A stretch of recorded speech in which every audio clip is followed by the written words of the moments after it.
May we request the speakers, the presenters for session 2 to please join us on stage.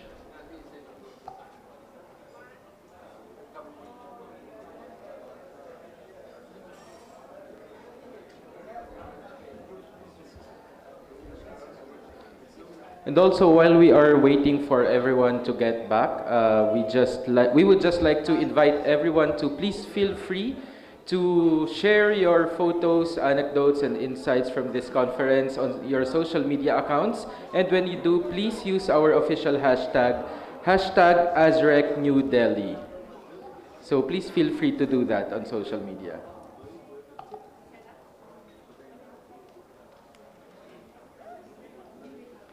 Right, so again, welcome everyone to the second part of our morning session on this first day. So this is session 2, and this is part 1 on the topic Sustainability and Society, Interdisciplinary Approaches to Environmental and Technological Change. So let me introduce our session chair. I am sure that most of you should already know her by now, but let me just briefly read her bio. Dr. Claire Rioult is the International Director at the Academy of the Social Sciences in Australia and the Secretary General for AASSREC. Prior to joining the Academy in November 2024, she was Lead Program Coordinator at the Australian Strategic Policy Institute, where she helped design and implement a broad range of professional development programs and events, including seminars, workshops, trainings for government entities, and Asia-Pacific partners. She has also held roles in higher education at Flinders University and previously worked in the international recruitment and human resources management in the energy management and cybersecurity sectors at Schneider Electric and the Thales Group in France, Singapore, and the PRC. She holds a PhD in early modern history from Monash University and the University of Warwick. Her doctoral research focused on British and French commercial diplomacies in Spain between 1783 and 1808, with particular emphasis on the role of ambassadors and consuls in the context of economic imperialism. She also holds a master's degree in history with a thesis on the administrative management of maritime quarantine against the plague in 18th century France, and a master's degree in human resources management from Sciences Po in Paris, as well as a Bachelor of Arts. She speaks French, English, and Spanish, and understands Italian and Portuguese. So, ladies and gentlemen, Dr. Claire Rioult. Thank you very much, Miguel. I'm blushing.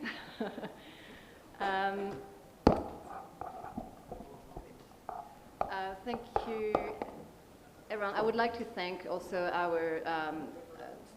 our presenter, from the first session this morning, and Professor Bergman also for chairing that session.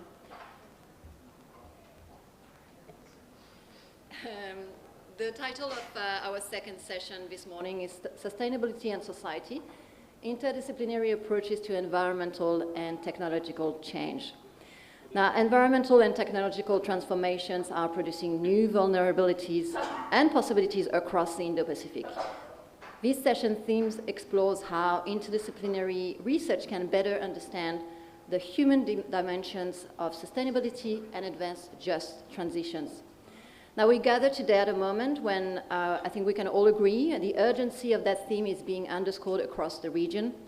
Just in the last few days, we saw events in Sri Lanka, for example. I was discussing earlier with one of our Sri Lankan delegates about this. So data show that part of the Indo-Pacific, including coastal and mining affected zone, are experiencing severe environmental disruption, from devastating floods, for example, to accelerating coastal erosion and community displacements. So I'm very much looking forward to hearing from our session presenters today about their respective experiences, from Vietnam, Bangladesh, India, and Sri Lanka on this particular topic. I will introduce our speakers. So first, Dr. Vu Thi Thanh is the head of the Department of Human Development, Human Resources Studies at the Institute of Human, Family, and Gender Studies in the Vietnam Academy of Social Sciences. Well-trained in sociology, her research focuses on gender, social inclusion, social equity, human development, and vulnerable groups in the context of sustainable development. She has significant experience conducting interdisciplinary research and policy assessment and have many publications on social development issues. Thank you for being here today. Our second speaker is Mr. Dhusar Prokriti from Bangladesh. Mr. Gain is working as Assistant Director since January 2023 in the Social Science Research Council Planning Division of the Ministry of Planning in Bangladesh. Before this position, he had been working as budget officer for 10 years, and his area of expertise is budget formulation, implementation, and monitoring. Now he plays a role as coordinator to conducting various research works, research methodology training and dissemination seminar and workshop for the SSRC. He holds a Master of Science degree in Applied Mathematics from the University of Dhaka in Bangladesh and has participated in the international training courses held in India, Singapore, Malaysia, Thailand during his service. Thank you very much for being here today. Our third speaker is Dr. Amiya Kumar Sahu, an anthropologist and accomplished scholar with a distinguished academic background in public health and sustainable development. He currently serves as an ICSSR postdoctoral fellow at the Council for Social Development in Hyderabad. Dr. Sahu earned his PhD from the IIT ISM in Dhanbad.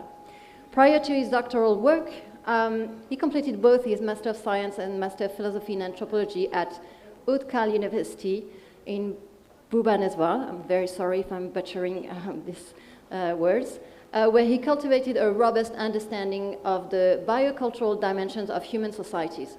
His interdisciplinary training equips him with a unique lens to critically engage with the complex intersection of public health and sustainable development.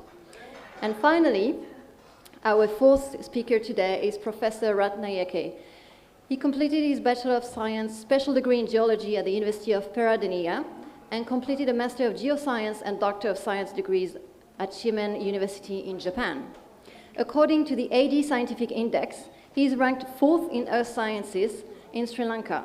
He has authored over 70 Scopus Index journal articles, 16 peer-reviewed non-index publications, 10 book chapters, and 6 feature articles.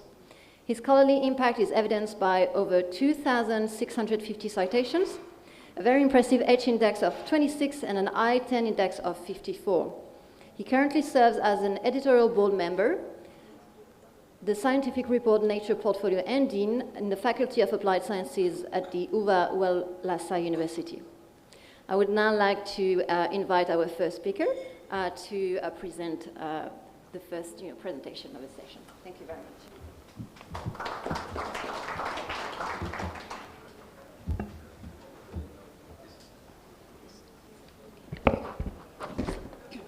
So thank you for the second section, Chairman, for your introduction.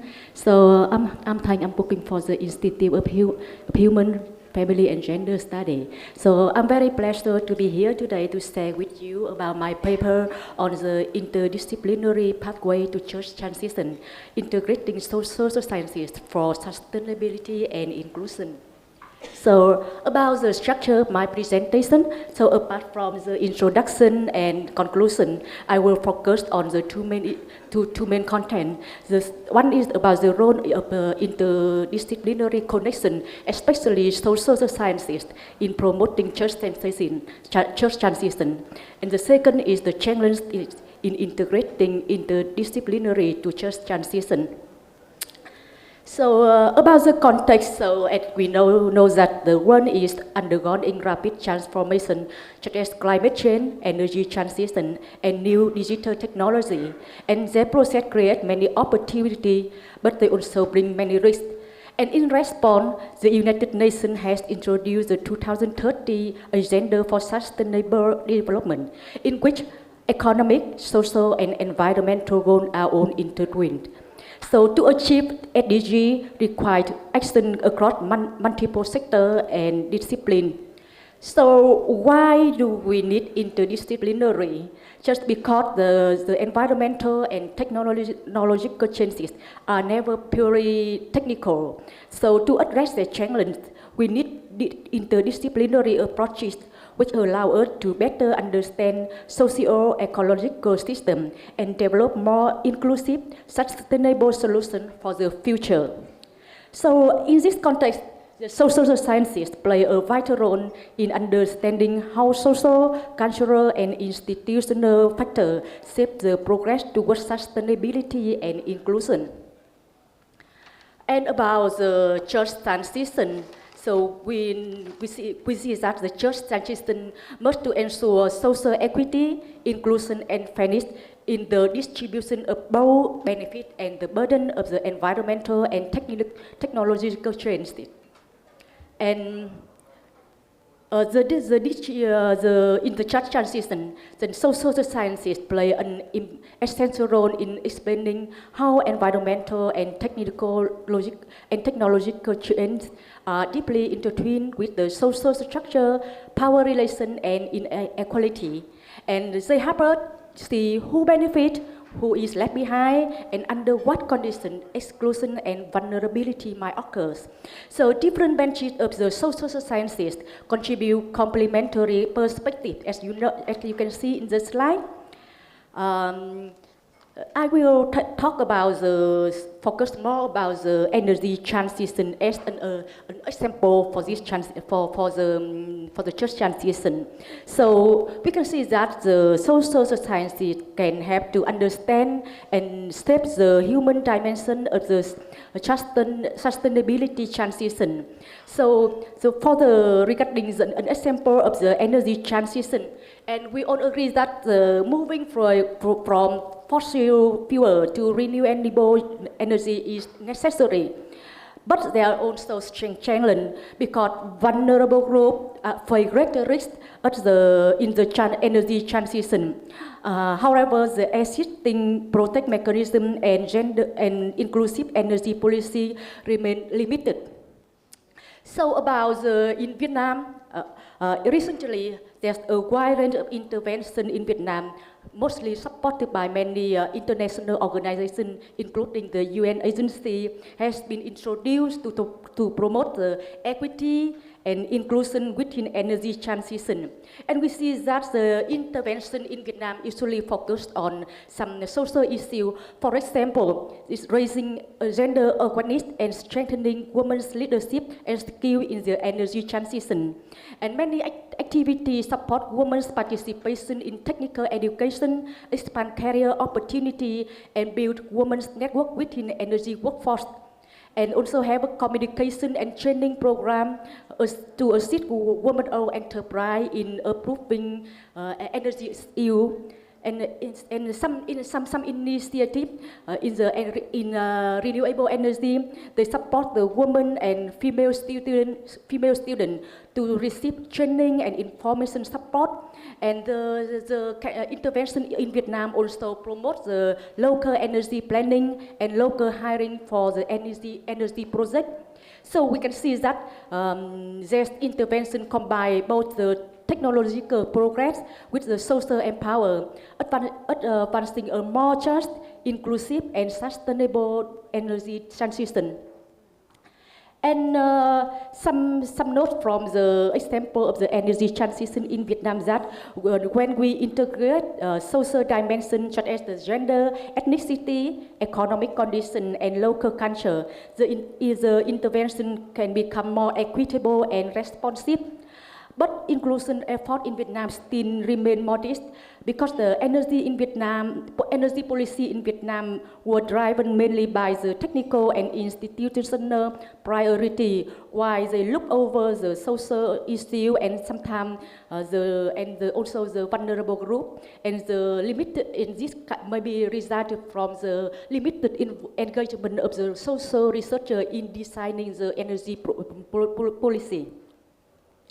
And we also look at some intervention in Asian region and some international initiative in ASEAN also show that many programs goes beyond technical solution by addressing gender and social barrier, reforming institutional policies, and promoting women's leadership and participation in energy sector. So they demonstrate that technological innovation must be paired with social understanding to ensure equity and sustainability. So about the contribution of the social science, it will contribute to provide the analytical and participatory tool that enable community to engage meaningfully in shaping sustainable development practice. And come back with the example of Vietnam. So in some local energy project, the local energy planning and renewable project have demonstrated that how community participation strengthens resilience, efficiency, and social equity. The social sciences also contribute to also very crucial for ensuring that the policy and technology development reflect ethical issues, social equity, and cultural diversity. But there's many, we also to be honest that there are still many challenges for the interdisciplinary work. And because we still struggle against strong disciplinary silo where conceptual and institutional barriers limit collaboration. And social sciences are often undervalued in technology-focused programs and the unavailability of the additional time, funding, and support. So about the pathway forward. So to overcome current barrier and advance church transition, we need a stronger network that brings natural scientists, engineers, and social scientists into regular dialogue, supported by shared vision, joint learning, and research methods that connect technology with human realities. And the collaboration must also move beyond academia. By engaging community and ensuring that vulnerable groups have a meaningful voice in decision making. And finally, we need funding and evaluation system that provide sustained, flexible support for interdisciplinary research rooted in the local reality. For the key conclusion, I would like to close my presentation with a simple idea that without social justice, transition will remain incomplete. And the example of Vietnam and as well as the initiative in the ASEAN clearly shows that the integrating social sciences into energy transition is not optional, it should be essential. So only with the interdisciplinary perspective can we ensure that no one left behind in the transition. Thank you very much.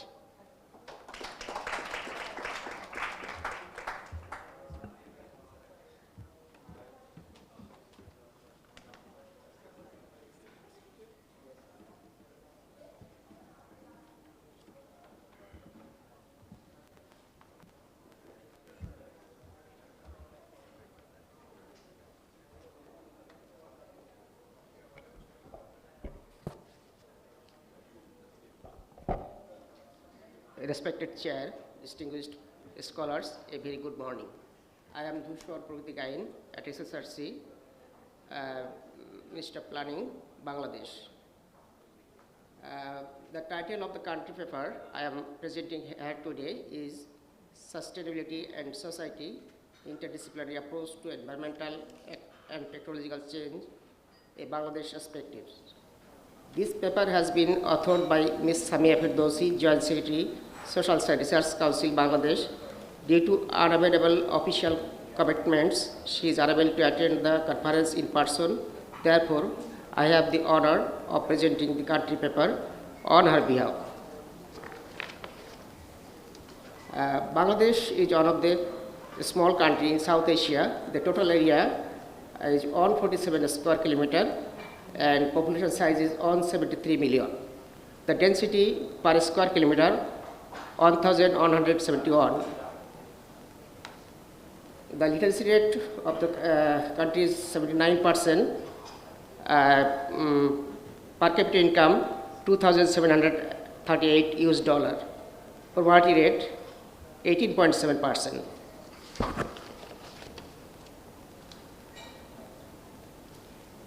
The nexus and sustainability of society, the context. The Indo-Pacific region witnessing rapid technological and environmental transformation. As one of the most climate vulnerable countries globally, Bangladesh offers a compelling context to examine the interplay between sustainability and society, as well as resilience, innovation, and social equity. The approach. This paper positions social science research as central understanding sustainability transition. We investigate how Bangladesh navigates environmental and technological change through the lens of governance, equity, collective action, and participation, leading to pathway of sustainable development. Environmental vulnerability and social impact. According to World Bank 2021, rising sea level and cyclones threaten to displace 13 million people by 2050. However, these challenges are deeply social. Environmental degradation disproportionately affects women and the poor, exacerbating inequalities. Moreover, the loss of arable land fuels rural-urban migration, leading to slum expansion and public health crisis, revealing how vulnerability is structured by class and geography. Technological innovations for sustainability. Technological innovations are critical to mitigating environmental challenges, but their societal impacts depends on accessibility, governance, and equity. The government of Bangladesh has integrated digital technologies into climate resilience and sustainability initiatives.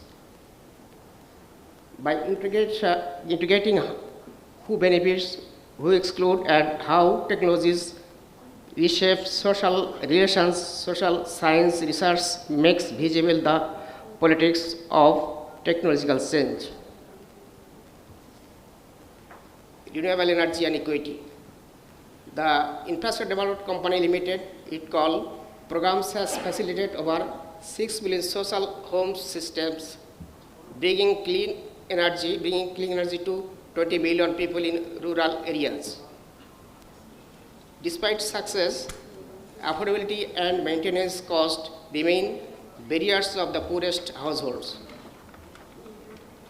Assessing these programs requires looking beyond technical installation of question of long-term accessibility and social inclusion. A smart urbanization and future tech. Digital agriculture. Platform like Krishi Call Center and eKrishak offer climate smart advice, yet digital literacy gaps and reliance on informal networks of knowledge exchange limit their reach. Smart cities. IoT-based waste management and solar street lighting in Narayanganj shows promise but hinges on public trust and citizen participation in planning. AI and innovation. AI-driven carbon capture holds potential for industrial zones provided ethical governance models and established. Civil society and legal activism. Bangladesh Environmental Law Association BELA has shaped environmental policy through public interest litigation on river enforcement and industrial waste, transforming public discourse. Community adoption, grassroots solutions like floating agriculture to cyclone-resistant housing demonstrate the power of local knowledge and collective agency in shaping resilience. Youth movement, Groups like YouthNet mobilize the digital platform for advocacy, driving intergenerational social change and participatory governance. Governance, institution, and role of research, policy framework. While the Bangladesh Climate Change Strategy and Action Plan provides a roadmap, its effectiveness depends on institutional capacity. Research must examine whose interests are prioritized and how local communities are represented in these high-level plans. Institutional realities.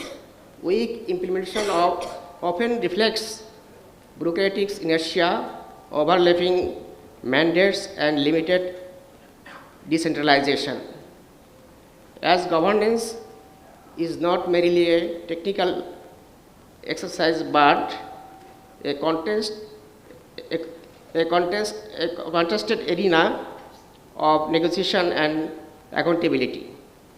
University government CSO partnership must be strengthened to make research actionable. Case studies. Sundarbans conservation. Satellite monitoring and AI-based fire detection support mangrove conservation, but success relies on community participation and indigenous right and negotiation of local livelihoods. Industrial symbiosis.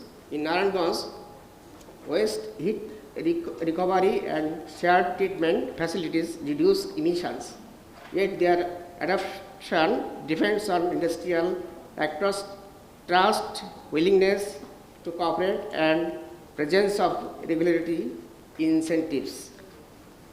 Air quality monitoring. Low-cost sensor and public dashboards enhance transparency. Research examines how access to environmental information empowers citizens, influence local activism, and pressures policymakers. Challenge and the way forward. Financing gap, addressing poor power system, power asymmetrics in global finance and ensure consistent climate funding. Inclusion, ensuring tech-based solutions do not overlook marginalized groups through participatory design. Capacity building, exposing policymakers and youth to system thinking and social research method. South-South collaboration, sharing Bangladesh disaster preparedness exercise with other vulnerable nations with learning technical strategies. A model for transition. Sustainability is as much social process as it is a technological one. Bangladesh stands not only as a case of vulnerability, but as a model of social grounded sustainability transitions. Thank you all.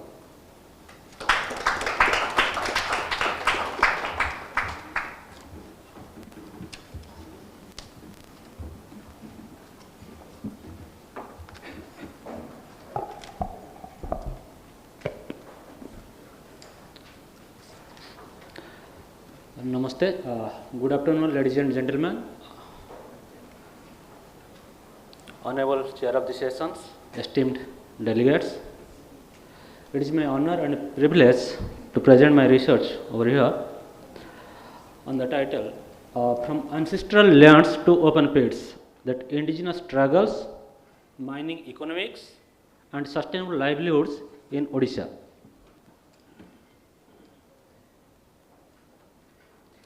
This research dives deep into socio-ecological and cultural consequences of mining economics in Odisha, with a spotlight on the indigenous experience.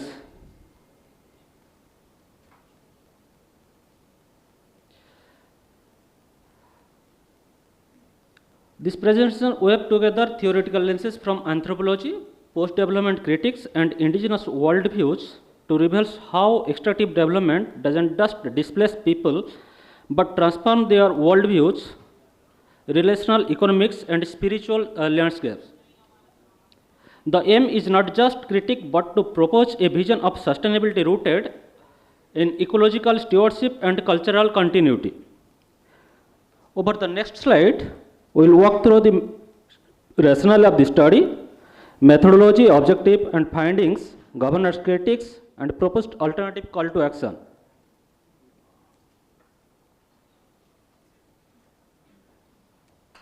The historical and political backdrop of the studies lies in Odisha's transformations from a tribal stronghold to a mining powerhouse.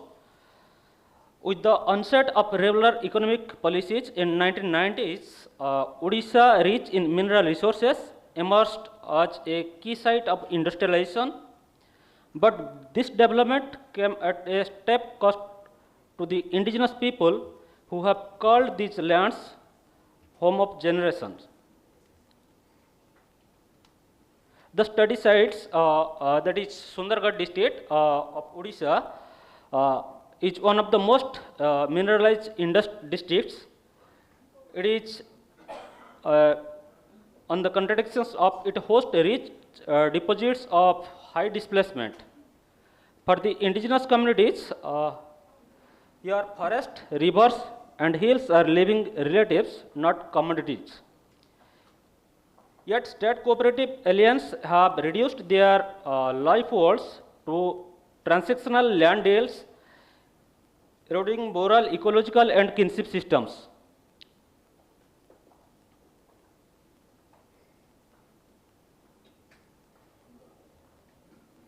The core objectives of this research is to illuminate how mining reconfigures indigenous existence, both materially and metaphysically.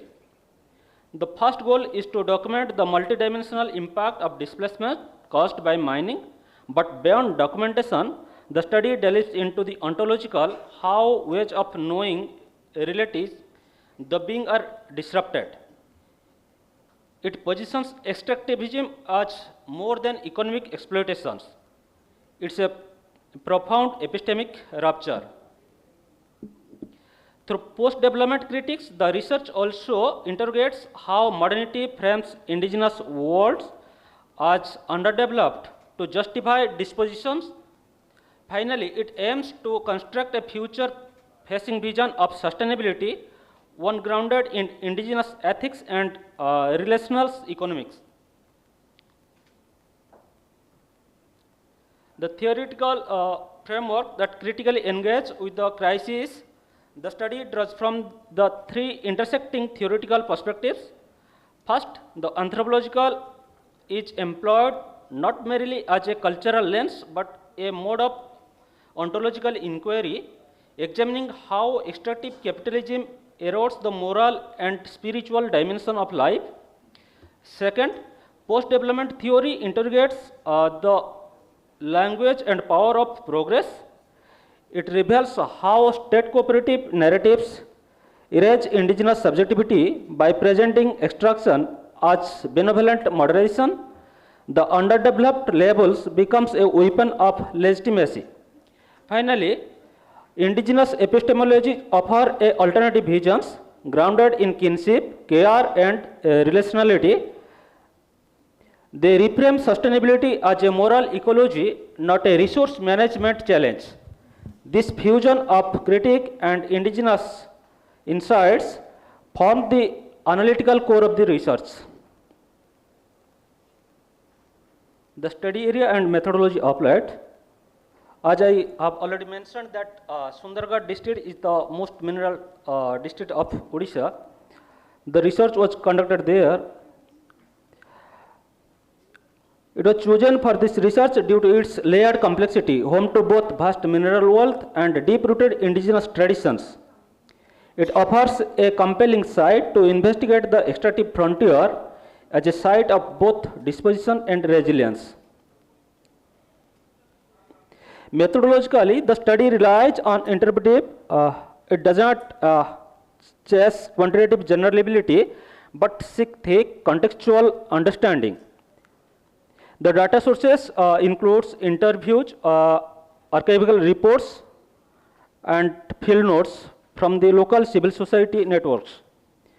This approach eliminates the relational dimension of loss, where displacement is not just physical but ontological. The shift from lands as relative to land as commodity within quote is at the heart of transformation.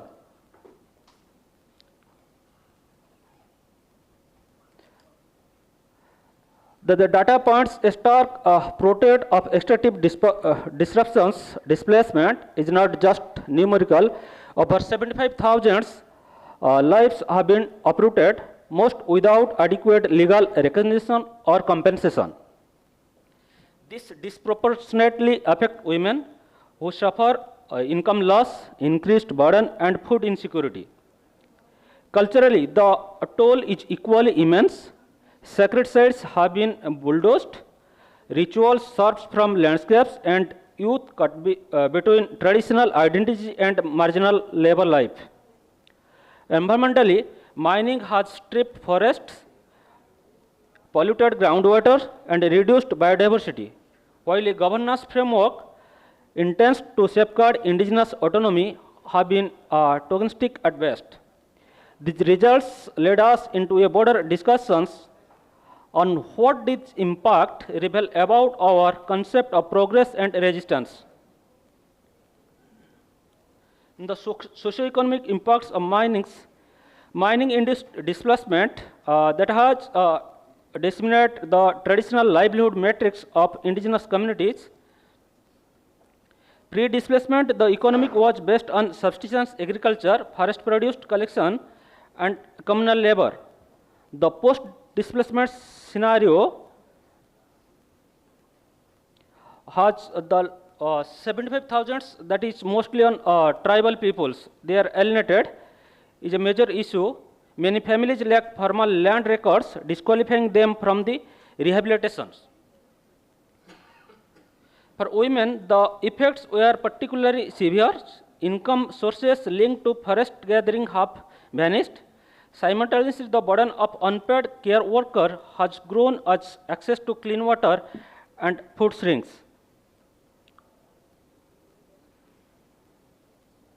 This is the statistics where household receives formal land compensations. 41% received, whereas 59% not received yet. Then the environment and health effects. The environmental impact of mining in Sundargarh is severe and systemic. Dense forests have been cleared, leading to soil erosion and habitat destruction. Over 1,500 hectares of forest core were lost in just a decade. Water quality has drastically declined.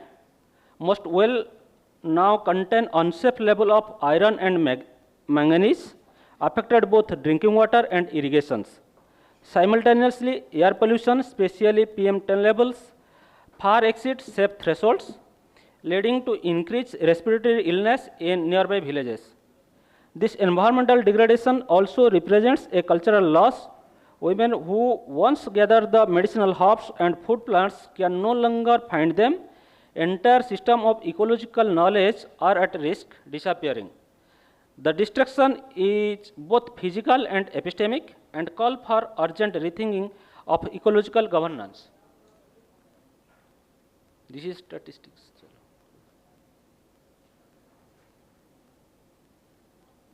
The mining as ontological. The empirical evidence invites a deeper reflections.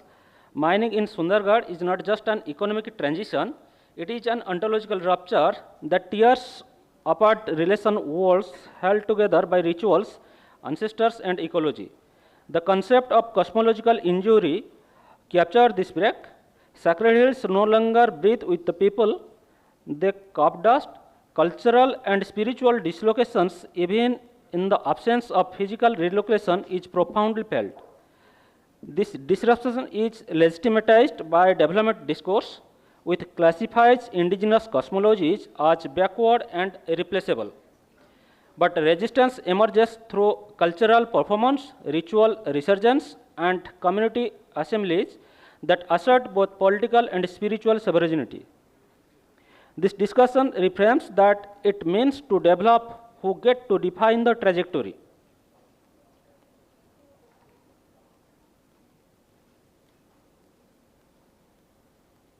The governance mechanism surrounds mining in Odisha are riddled with contradictions. Despite constitutional and legal protections, indigenous participants in decision making remains minimal and often manipulated. Only a small fraction of Gram Sabha are consulted in good faith. Free, prior and informed consent remains largely theoretical in practice. CSR initiatives are frequently superficial, focusing on building schools or conducting health camps without continuity or local control. Projects often dissolve once mining begins. The District Mineral Foundations Fund create a support affected communities reflects another governance failure. Billions remains unused or are redirected to urban infrastructure instead of tribal rehabilitation. This study reveals how extractive governance replicates disposition under the guise of legality and development.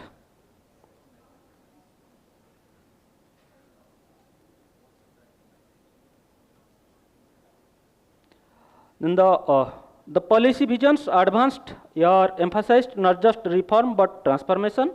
At its core is a shift from extractive development to rational governance. The first step is legal ensuring free, prior, informed consent become a binding requirement across all mining decisions. Participation must be more than procedural, it should be empowered. Second, indigenous institutions should be central to land governance. Instead of displacing customary structures, state framework must collaborate with and legitimate them. Third, the financial tools like CSR and DMF should be realigned towards community-driven projects, especially in livelihoods and ecological repairs. Finally, the long-term future lies in nurturing non-extractive economies, ones rooted in care, kinship, and sustainability, not extraction and surplus.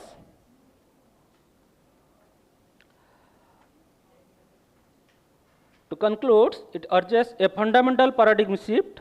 What appears as development measured in GDP or industrial output is in fact often experienced as disposition and disorientation by indigenous communities. Mining in Odisha disrupts more than ecosystems or economics. It fractures relational cosmologies and moral worlds.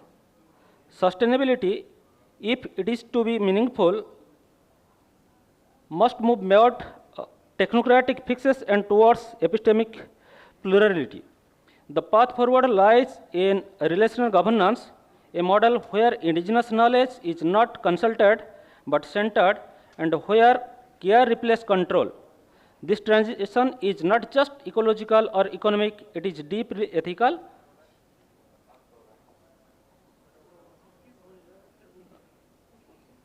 Thank you.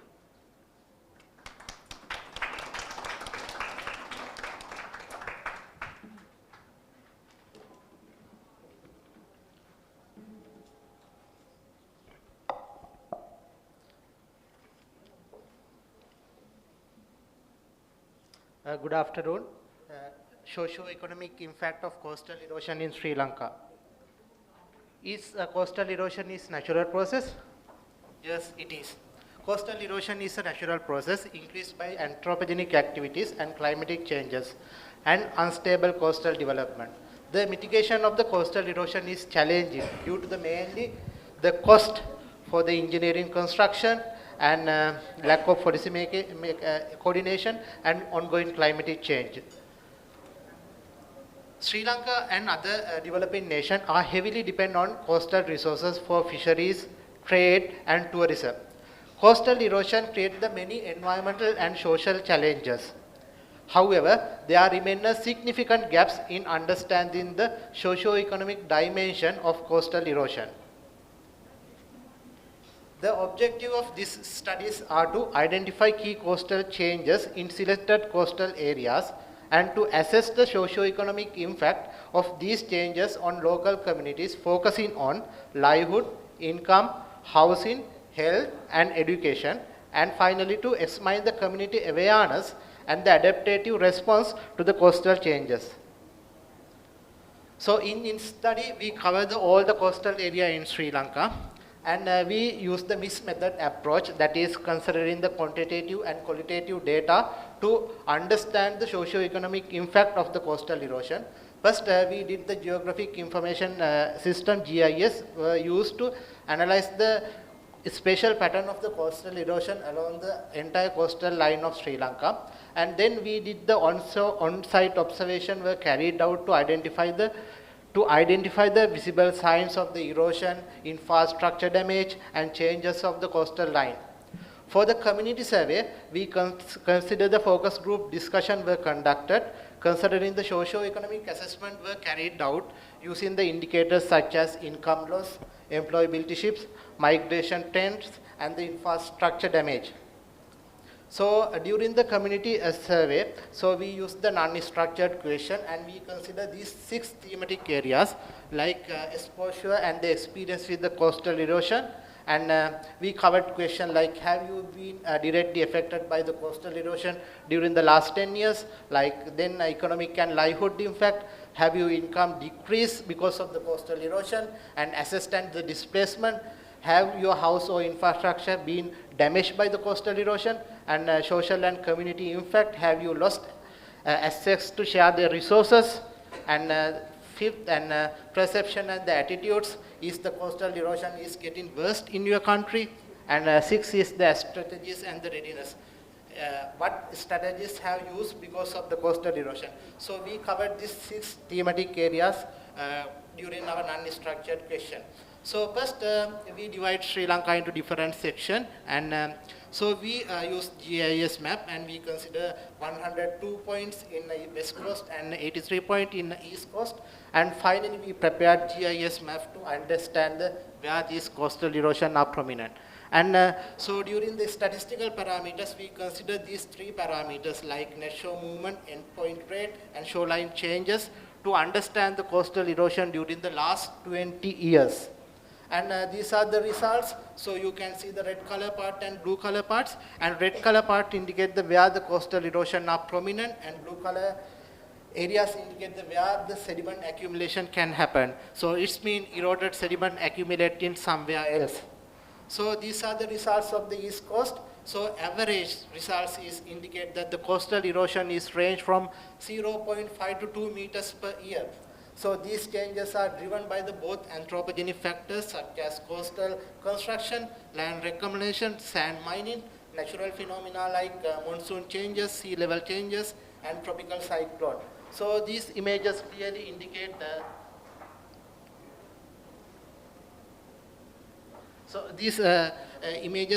indicate some of these changes along this east coast of Sri Lanka. According to our observation, and it is about the 55% of Sri Lankan coastal land are subjected to the erosion, especially in the west coast and southern coast and east coast. And so then we did the field observation, and these sites were recognized by confirming the field observation. So these are the socio-economic impact of the coastal erosion in Sri Lanka. First, I am looking for the livelihood and economic aspects. And over 70% of survey householders reported the loss of income due to the coastal erosion related damage to fisher gears, boat and beach tourism facilities and the coastal farmlands. And fishing communities are most affected, and many land sites and storage area have been destroyed due to the coastal erosion or relocated in inland. Small tourism reported, like guest house and food stall, reported about 30% of reduction of their business due to the shrinking of the beach. Daily wages concern and informally workers experience increasing financial instability with the limited savings. And this is regarding the house, land and displacement. About 25% of household is highly exposed to the zone. Eroded zone have been partly lost their land or sea due to the sea encroachment. Many families built homes twice or thrice during last 10 years. And religious and cultural sites have been destroyed or relocated. And coastal erosion has reduced the public gathering spaces. So women and elders report highly social stress due to the displacement. reduced access to the community support system, and the greater household burden. And based on these all socio-economic impact, we identify 10 thematic areas. So it's include properties and infrastructure loss, tourism and recreation, fisheries and aquaculture, coastal livelihood, resettlement and displacement, coastal infrastructure investment, climate, refugees and migration, erosion mitigation and the adaptation, ecosystem service and biodiversity, infrastructure damage and the designing challenges. So broadly we can divide these into the 3 areas like loss and damage, inhabitability and the maladaptation. And economic loss and policy implication. The economic cost of the coastal erosion include both direct losses like properties damage, income reduction, and indirect losses like disruption of the transport and loss of tourism potential. So those are the indirect losses. According to the World Bank 2021, it is estimated that the annual loss from the coastal erosion in Sri Lanka about USD 300 to 400 millions. The figure can be expected due to the current climatic change. So while Sri Lankan government has invested in the hard engineering structures like drawing and sea walls, and these measures has the mixed success. And some areas such as in the western coast especially, and seawall has provided short-term effect relief, but worsened due to the downdrift erosion. And when we consider about the socio-economic impact, we identify 5 elements and observed impact like social coherence, that is weaken community link and reduce mutual assessment, and cultural identity, loss of coastal heritage and festival and landmarks, economic inequality, increase the poverty among the fishers and the day laborers, and the government trust, that is one of the critical factors, decline faith of the local institute, and resilience and the adaptation. So that is emergent community initiatives. So majority, around 70% of respondents believe that coastal erosion has worsened during the past 10 years. So this is due to the poor coastal management, sand mining, and unplanned coastal development construction.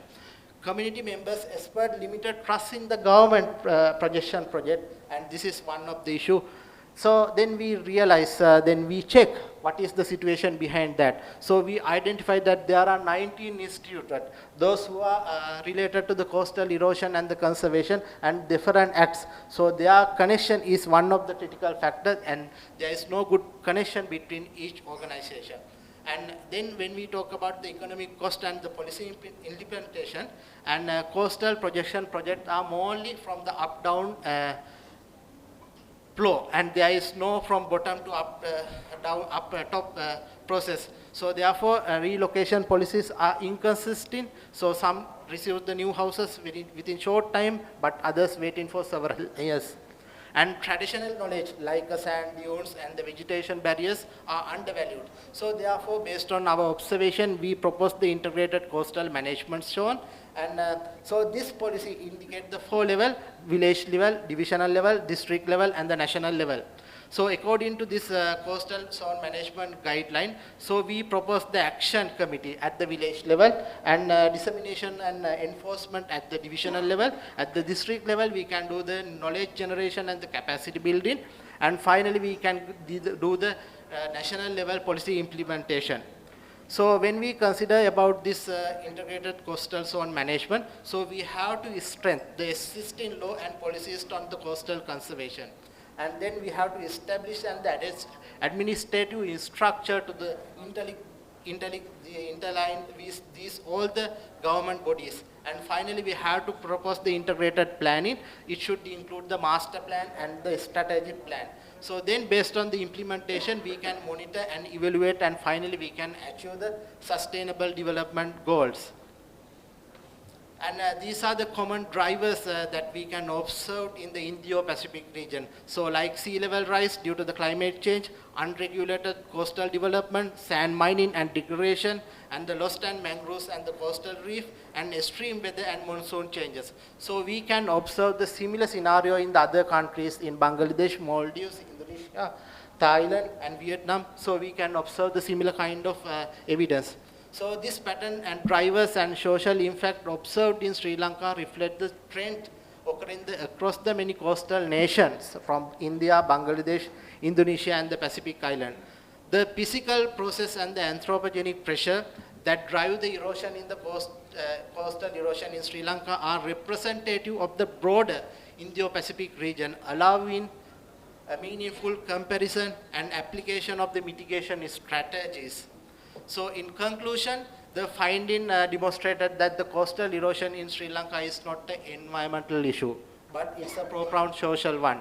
The loss of the land properties and disruption of the fisheries and the tourism and increased social displacement have collectively intensified the economic hardships and the social instability of the erosion-prone areas, mainly loss and damage, inhabitability, and maladaptation.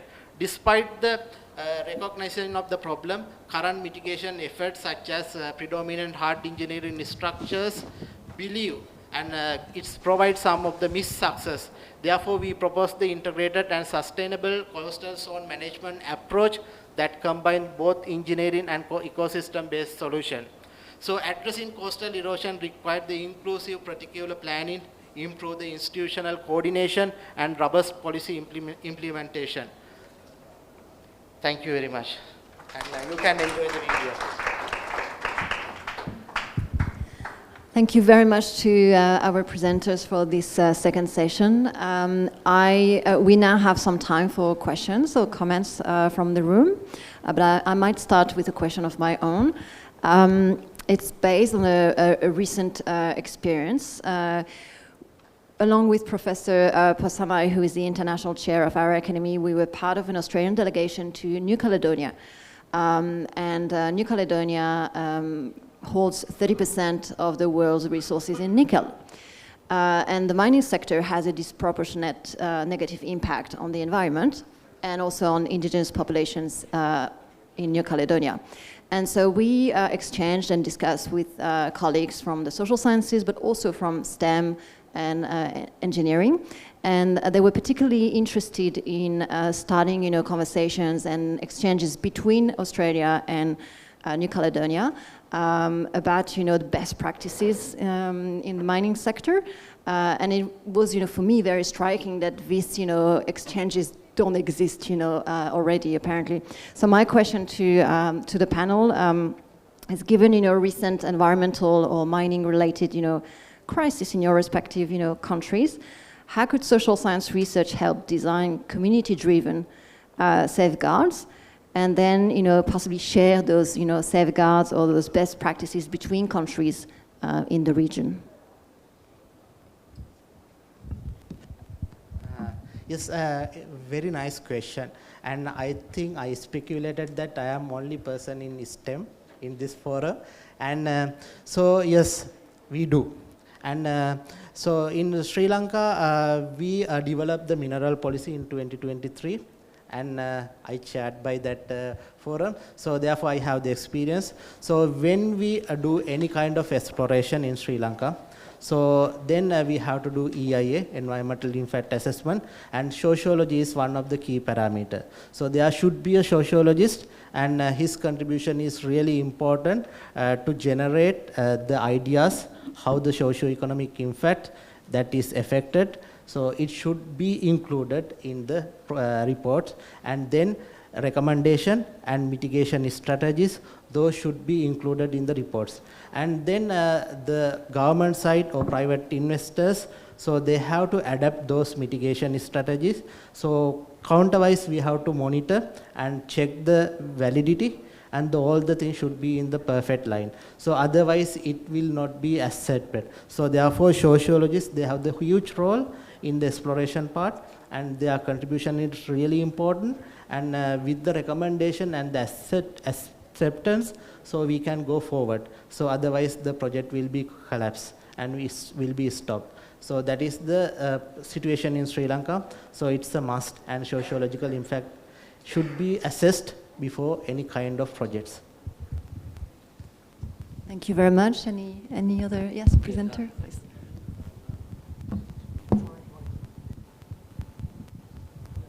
Hello. Yeah, Okay. it should work. Okay. Okay. So I just want to add some evidence from the Vietnam, and when in my presentation, I'm regarding the energy transition, and now for this question, I just focus on how the social society can contribute to the community-based policy. You know, because for the social society, they can actually at the moment the energy policy normally driven by the technological expert rather than the social science expert.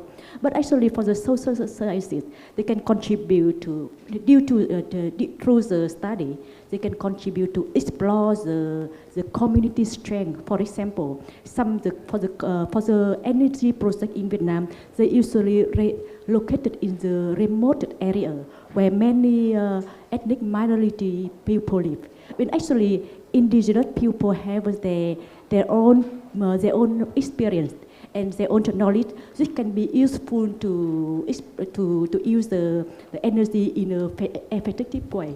But sometimes the local experience and local knowledge might be ignored in the designing the overall the energy policy. So in terms of the social sciences, I think that the role of social sciences is to explore the need of the community and the strength of the community. So due to this, they will provide the scientific evidence base to support for the energy policy, because you know when in the energy transition they create many changes, not only in the livelihood but also the other social issue. For example, when some people have to change their job from due to the close the coal energy. They have to change the livelihood, but sometimes they have to move to other places to find a job, and family and children may go together with them. So many social issues can be arising from from the energy transition. So I think the social sciences need to see the need, and the problem might be arise from the energy transition. So they will provide more evidence to support the inclusive energy policy. Thank you. In addition to that, for the mining and environmental impact, that mining and mineral policies is there is no doubt. But the thing is that there is some structural barriers where the policies are there in pen and paper. But in reality, when you go to the field, you will find there is a structural barrier where the implementation is failed. Why it is failed? The question is that why it is failed. Though there are so many social scientists, they are working, that the DMA Fund is working, and some CSR activities are also working. But the thing is that they are not moving in a proper channel. So the problem exists, whether it is, you can call it a corruption, or you can call it intentionally or intentionally. They are avoiding the communities. So there must be a forum. They must address the community's problems, and communities people they should present in the forum where decision making process, but it is not implemented in the grassroots level. That is the structural barrier in that is your mining or whatever you call environmental crisis. Thank you. Thank you very much. Any delegate from in the room would like to share a comment or ask a question, or discuss perspective from their own country? Well, I might ask a second question to our panel speakers. As I think all your presentations have put in evidence, is that environmental challenges no borders.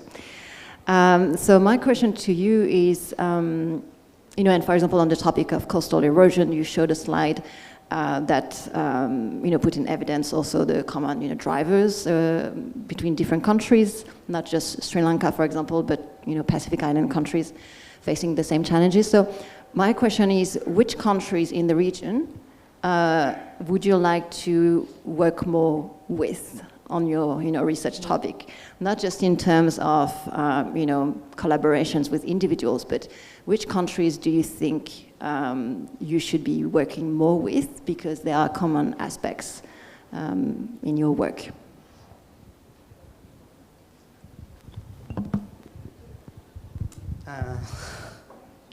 Which country? Yeah. So I prefer. Sorry, AASSREC is a regional platform, so that's. Yeah. So in Sri Lanka, the situation is the location and the shape. So in the Asia, so the ocean current driven by the mainly monsoon winds, and southwest monsoon and northeast monsoon.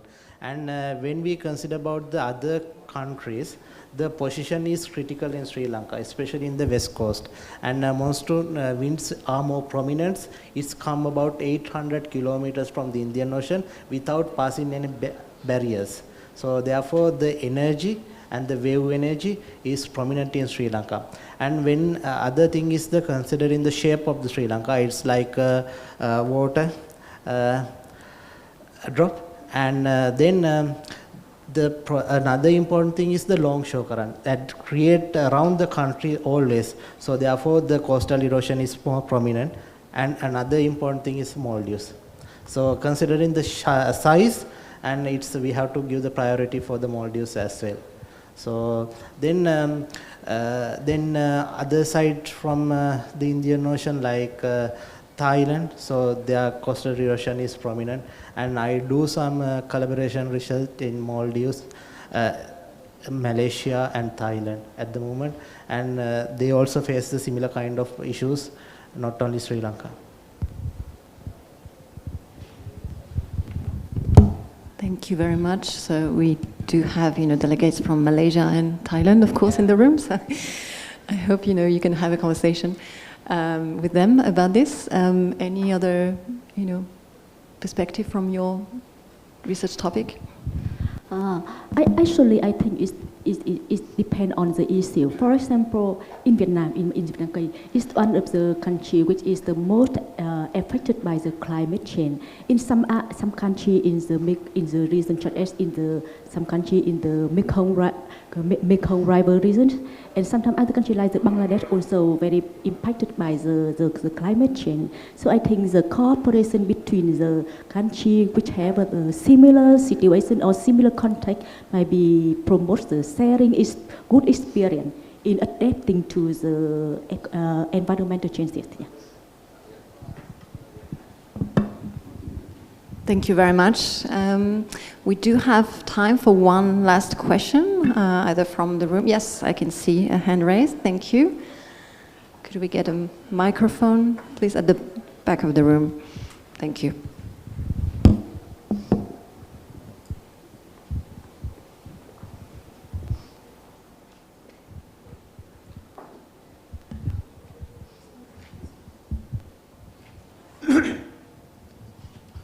Well, I'm Govinson from ICSSR. I heard all these four presenters very keenly.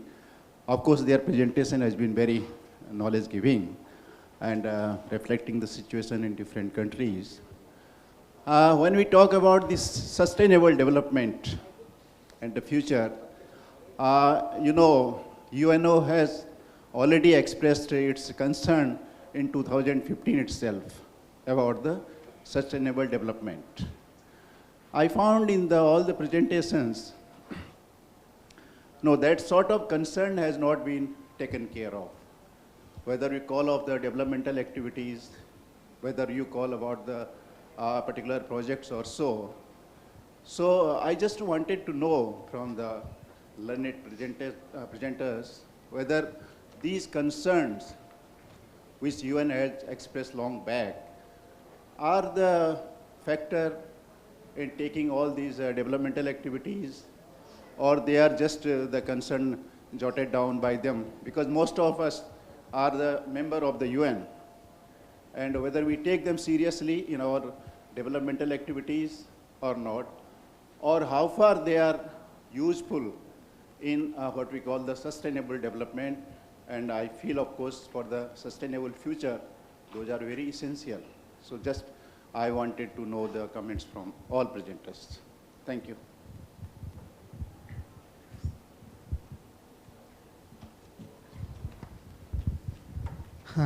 Sustainable development goals. I think the country has different plans and strategies. So they are focusing mainly, this is my experience, so they are focusing mainly for their personal agendas or the development projects.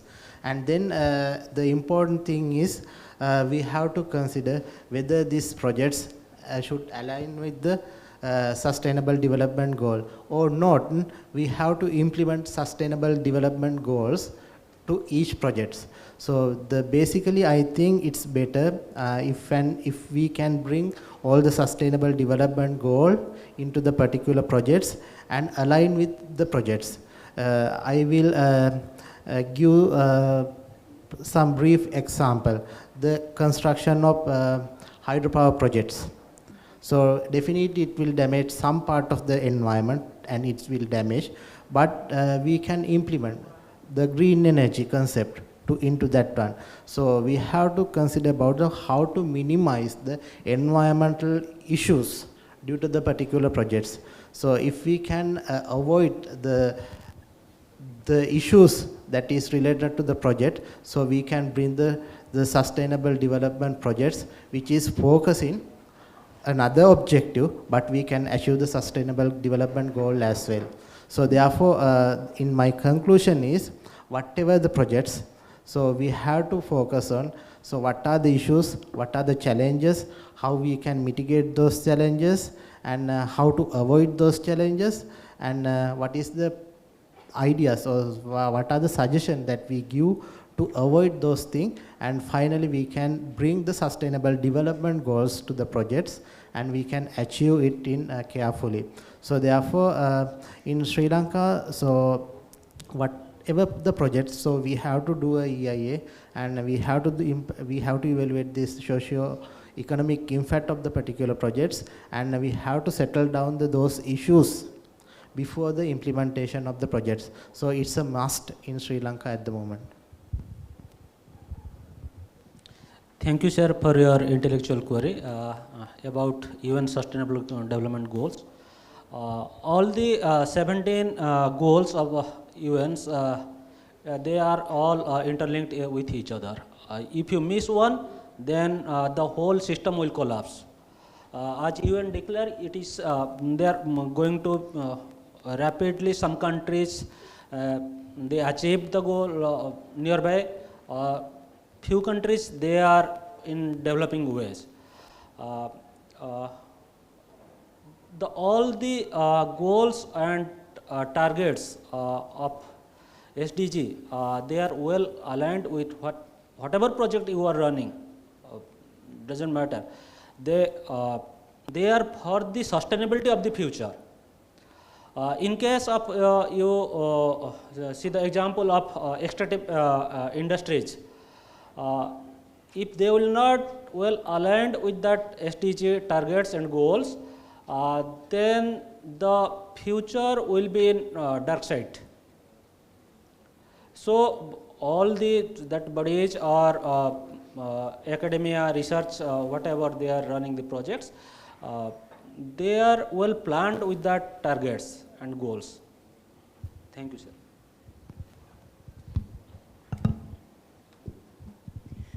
Well, thank you very much for your presentations and contributions today, and thank you also to the question we had from the room. Please join me in thanking our presenters.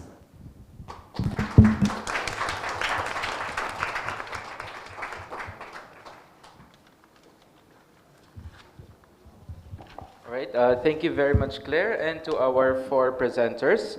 And that was our second session, Sustainability and Society, Interdisciplinary Approaches to Environmental and Technological Change. So again, thank you very much. So now, before we proceed to the next session, we will now break for lunch. Our lunch will be served at the lobby level downstairs. And please come back here at 1:40 p.m. for our next session. Thank you.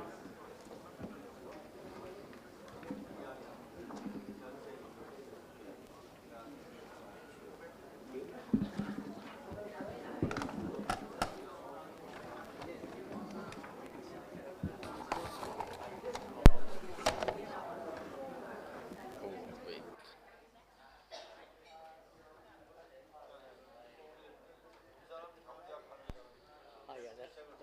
That's there, no? No, it's not yet here. Let me just check. Give the, Come again? give my, pen drive. You gave your pen drive to the technical. It should be here.